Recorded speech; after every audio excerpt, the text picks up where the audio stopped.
Assalamualaikum warahmatullahi wabarakatuh. Berjumpa kembali di channel Perawat Online.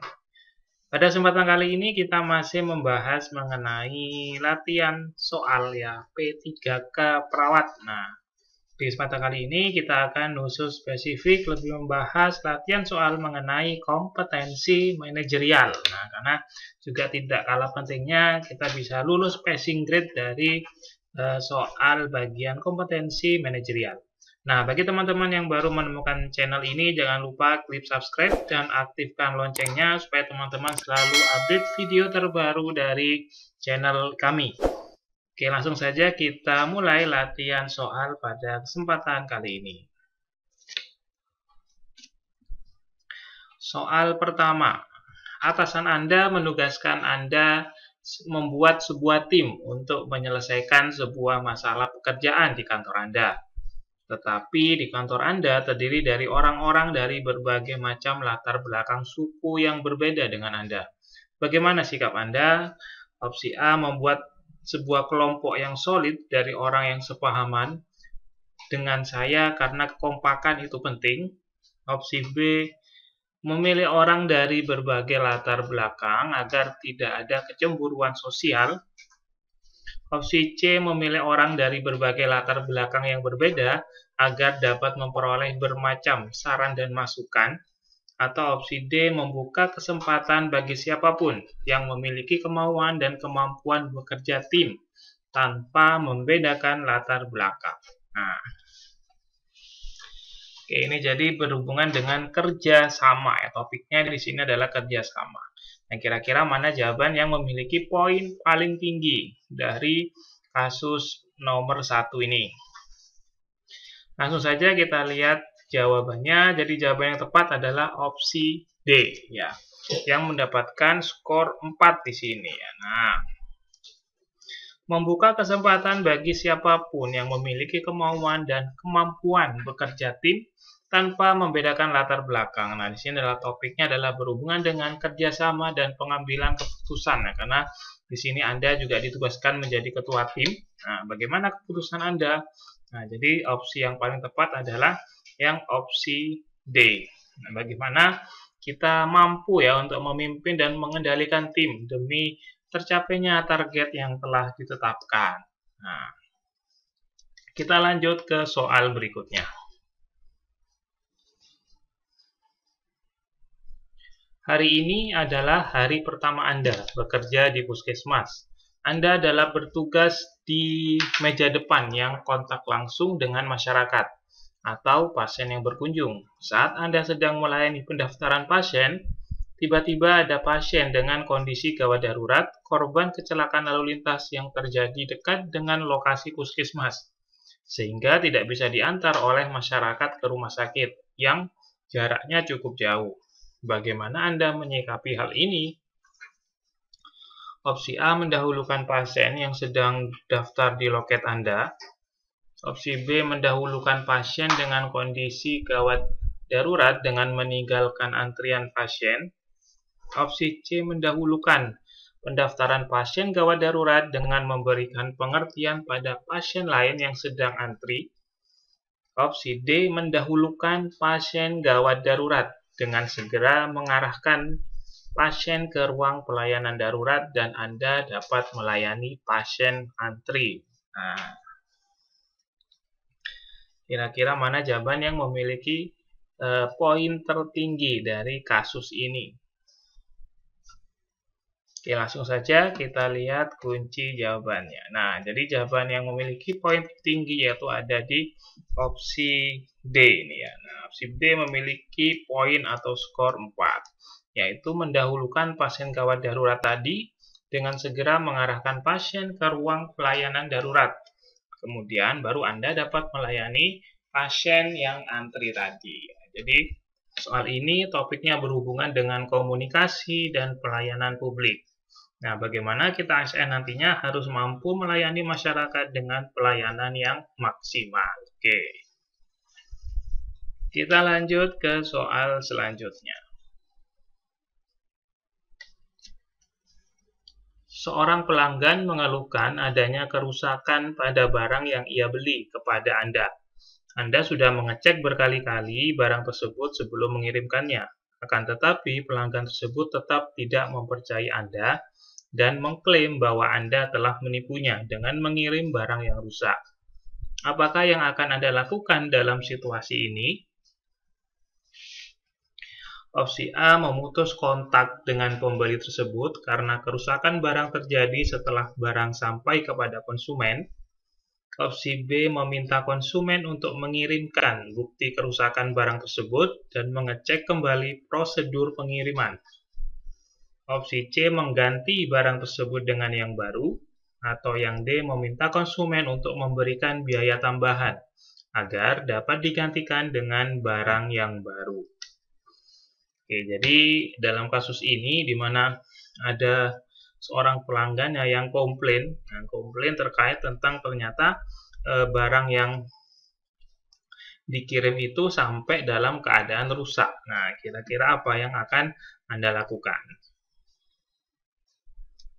Oke, langsung saja kita lihat kunci jawabannya. Jadi jawaban yang tepat adalah yang opsi B ya. Jadi opsi B ini memiliki skor tertinggi yaitu 4. Meminta konsumen untuk mengirimkan bukti kerusakan barang tersebut sebagai validasi kita dan mengecek kembali prosedur pengiriman. Nah, kita cek kembali apakah ada kesalahan dari prosedur pengiriman atau seperti apa. Jadi topiknya tadi ya sudah disampaikan, ini berhubungan dengan komunikasi, pelayanan publik, dan integritas, di mana kita harus mampu melayani masyarakat dengan pelayanan yang maksimal. Jadi poin tertinggi ada di opsi B.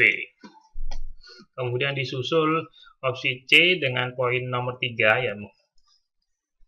Kemudian opsi D poinnya skornya 2 dan yang terakhir adalah opsi A tentunya ya, karena memutus kontak dengan pembeli. Nah, berarti kita tidak peduli terhadap komplain yang sudah dilakukan oleh pembeli tersebut. Jadi jawaban yang tepat yang opsi B.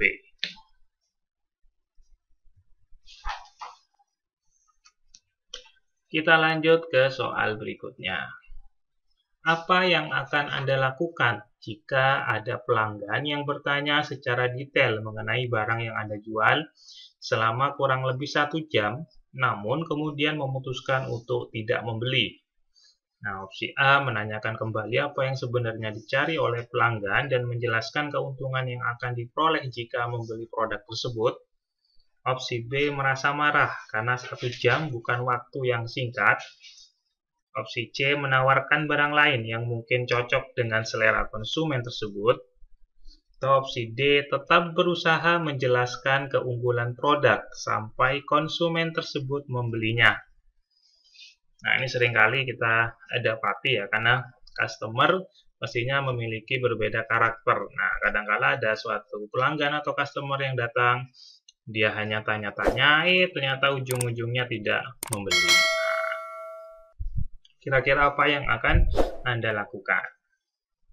Oke, kita lihat kunci jawabannya adalah opsi A yang memiliki skor tertinggi di sini ya, menanyakan kembali apa yang sebenarnya dicari oleh pelanggan dan menjelaskan keuntungan yang akan dia peroleh jika membeli produk tersebut.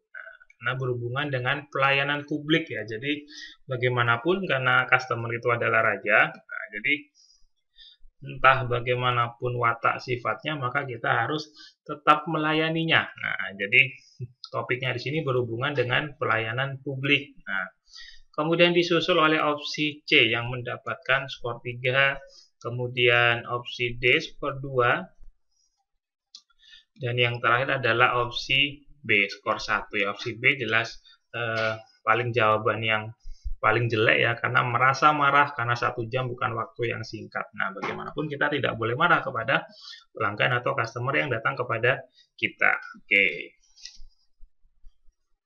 Oke, kita lanjutkan. Suatu pagi ketika Anda hendak bekerja, pasangan Anda memulai pertengkaran dengan Anda dan mempengaruhi suasana hati Anda dalam bekerja. Nah, di kantor Anda berhadapan dengan pelanggan yang tidak sabar, ingin segera dilayani, padahal Anda sedang melayani pelanggan yang lain.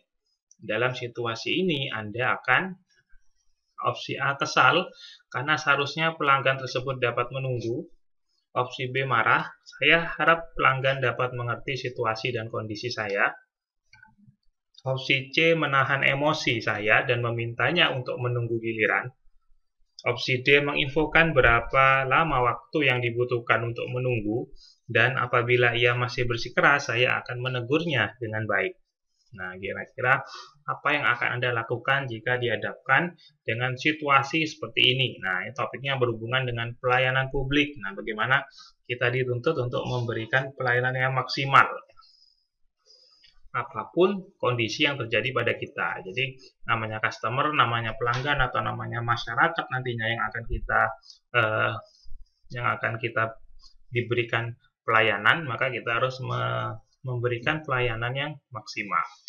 Maka jawaban yang tepat adalah opsi D ya di sini. Jadi opsi D yang memiliki poin tertinggi atau skor 4. Oke, topiknya adalah integritas dan pelayanan publik ya pastinya. Jadi yang kita lakukan adalah menginfokan ya berapa lama waktu yang dibutuhkan untuk menunggu, dan apabila ia masih bersikeras maka saya akan menegurnya. Nah, tapi juga dengan cara yang baik, dengan cara yang sopan ya. Dan skor yang paling rendah ada di opsi B ya, karena di sini sikapnya adalah marah. Nah, pasti ini mendapatkan poin yang paling rendah. Jadi jawaban yang benar adalah opsi D pada kasus ini.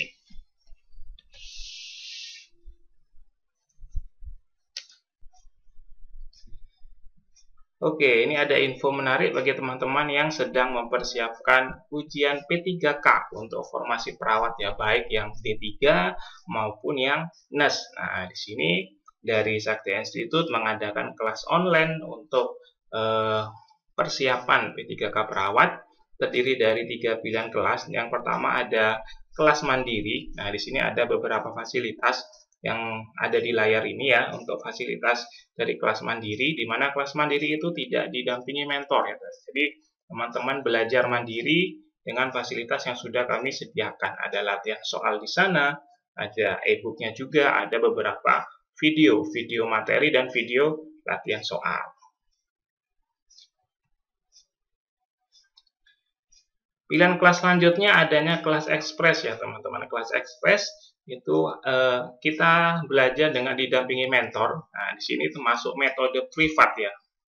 Semua yang ada di kelas Sakti Institute merupakan metode privat, jadi bukan kelas yang banyak pesertanya. Jadi kita metode privat supaya lebih efektif dan efisien dalam pembelajaran. Untuk yang kelas ekspres ini maksimal terdiri dari 4 orang peserta tiap kelasnya. Kemudian ada akses pertemuan online sebanyak 5 kali pertemuan, ada via Zoom dan WhatsApp, dan beberapa fasilitas lainnya yang sesuai yang ada di layar ini.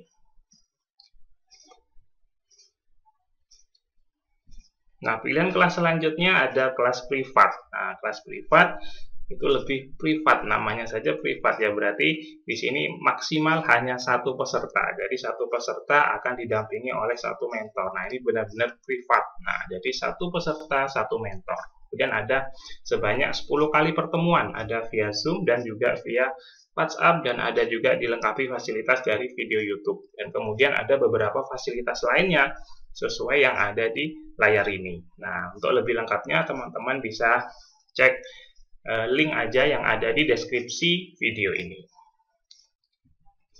Nah, ini ada beberapa testimoni dari alumni kami di P3K perawat di periode sebelumnya. Ya, alhamdulillah sudah berhasil menjadi ASN. Nah, sekarang saatnya teman-teman untuk mengikuti jejak mereka.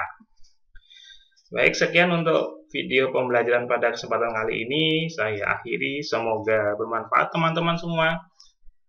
Tetap semangat belajarnya, yakin jadi ASN. Assalamualaikum warahmatullahi wabarakatuh.